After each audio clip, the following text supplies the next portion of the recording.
As I was going upstairs to fetch my portfolio and pencils, Mrs. Fairfax called to me. "Your morning school hours are over now, I suppose," said she.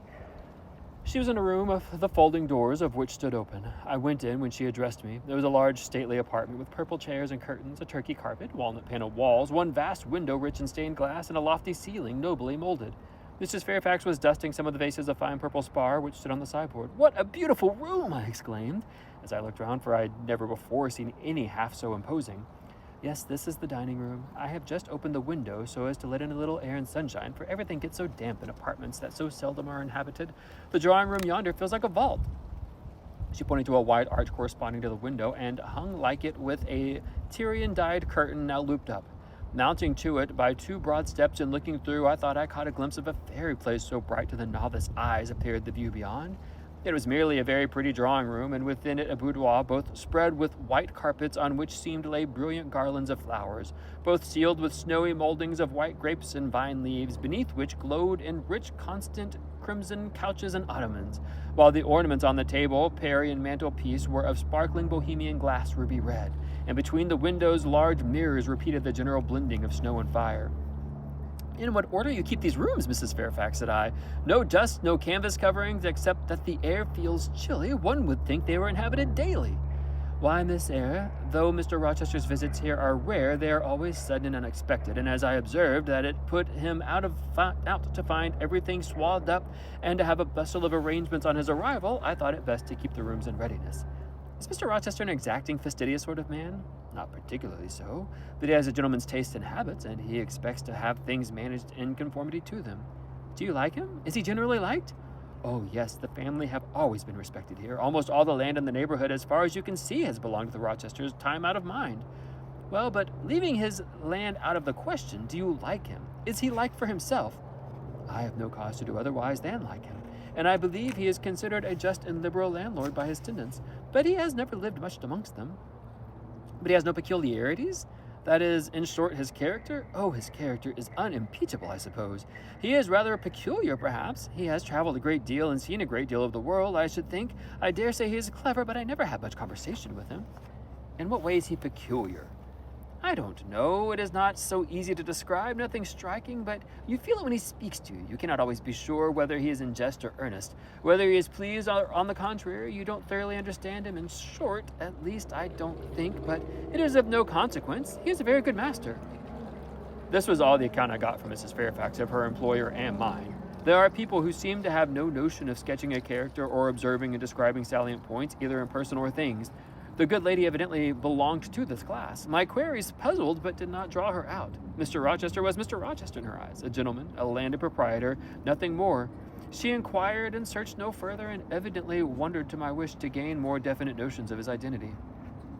When we left the dining room, she proposed to show me over the rest of the house, and I followed her upstairs and downstairs, and admiring as I went, for all was well arranged and handsome. The large front chambers I thought especially grand, and some of the third-story rooms, though dark and low, were interesting from the air of antiquity.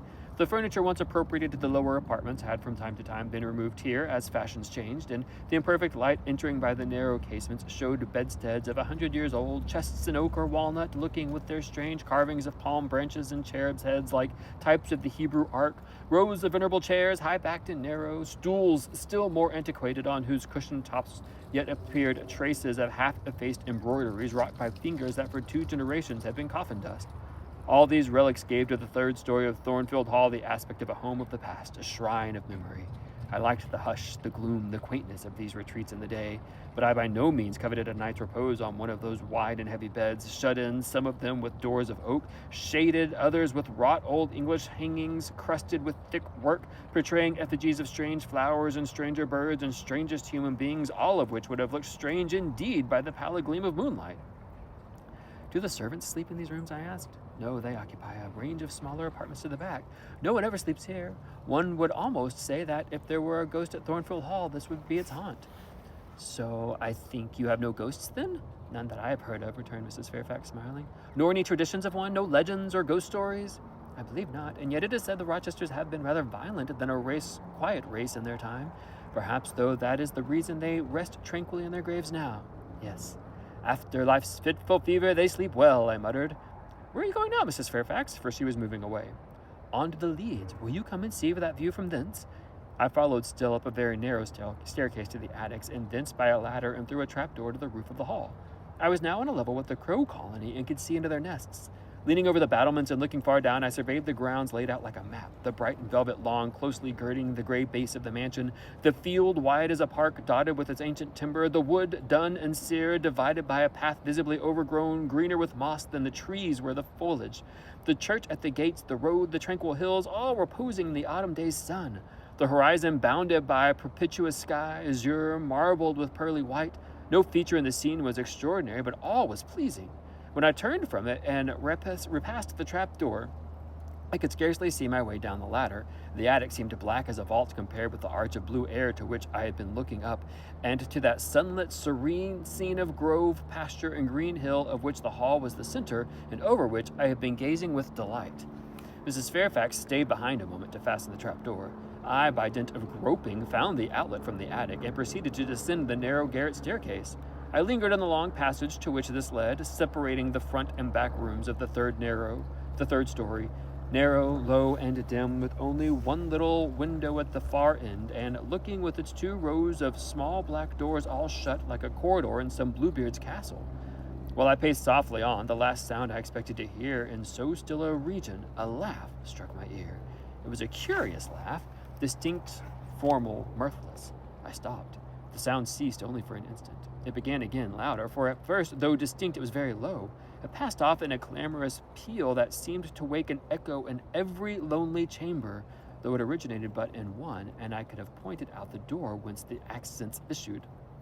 "Mrs. Fairfax," I called out, for I now heard her descending the great stairs. "Did you hear that loud laugh? Who is it?" "Some of the servants, very likely," she answered. "Perhaps Grace Poole." "Did you hear it?" I again inquired. "Yes, plainly. I often hear her. She sews in one of these rooms. Sometimes Leah is with her. They are frequently noisy together." The laugh was repeated in its low, syllabic tone and terminated in an odd murmur. "Grace!" exclaimed Mrs. Fairfax. I really did not expect any Grace to answer, for the laugh was as tragic, as preternatural a laugh as any I ever heard. And, but that it was a high noon, and to no circumstance of ghostliness accompanied the curious cachinnation, but that neither seen nor season favored fear, I should have superstitiously been afraid. However, the event showed me I was a fool for entertaining a sense of even surprise. The door nearest me opened, and a servant came out, a woman of between 30 and 40, a set, square-made figure, red head, with a hard, plain face. Any apparition less romantic or less ghostly could scarcely be conceived. "Too much noise, Grace," said Mrs. Fairfax. "Remember directions." Grace curtsied silently and went in. "She is a person we have to sew and assist Leah in the housemaid's work," continued the widow, "not altogether unobjectionable in some points, but she does well enough. By the by, how have you got on with your new pupil this morning?" The conversation thus turned on Adele continued till we reached the light and cheerful region below. Adele came running to meet us in the hall, exclaiming, "Madames, vous es service," adding, "Ja bien famille." We found dinner ready and waiting for us in Mrs. Fairfax's room.